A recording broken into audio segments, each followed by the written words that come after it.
Alors mon parcours, très simple, du conseil et que du conseil, après l'école des ponts, dans différents cabinets, toujours pour des clients industriels et toujours sur des missions d'excellence opérationnelle, supply chain et lean. Beaucoup de secteurs, les principaux de l'industrie en France. J'ai commencé dans la pharmacie cosmétique. Après, j'ai travaillé beaucoup sur l'automobile, constructeur et équipementier de rang 1 et ultérieur. Toujours dans les transports, dans le ferroviaire, chez des opérateurs et chez des constructeurs de trains. Et dans l'aéronautique plus récemment. Mis à part les transports, j'ai aussi travaillé dans le métal et dans la distribution spécialisée.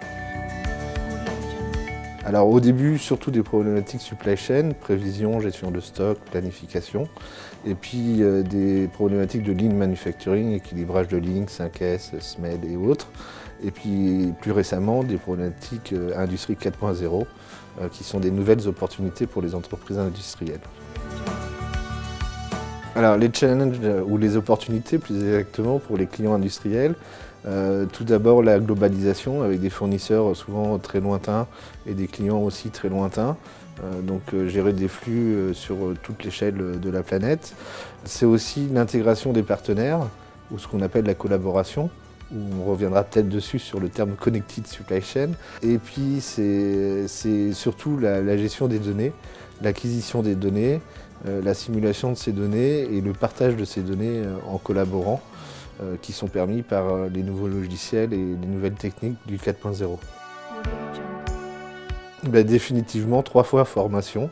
Le premier formation, c'est d'expliquer les concepts et la philosophie du supply chain ou du lean pour qu'ils aient une vue d'ensemble.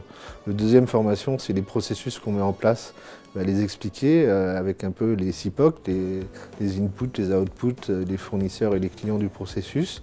Et enfin, c'est du coaching, parce qu'il y a des gens qui sont responsables de ces processus. Il faut leur apprendre un nouvel état d'esprit, une nouvelle manière d'être, et ça passe par le coaching. Moi, ma passion, c'est les moulins, pas les moulins à vent, les moulins à eau. C'est la restauration du patrimoine. Et il y a un point commun entre la passion pour le patrimoine et Bearing Point, c'est la stewardship attitude. Parce que quand on restaure du patrimoine, c'est pour transmettre aux générations futures quelque chose de plus beau qu'on a reçu. Acteur. Je meurs ou je m'attache. Picsou. L'ubiquité.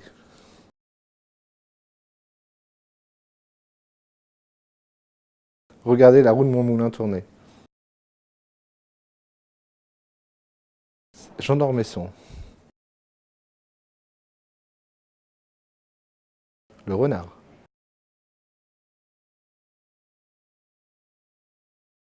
Le tourneau d'eau Rossini. Je regarderai la roue de mon moulin tourner.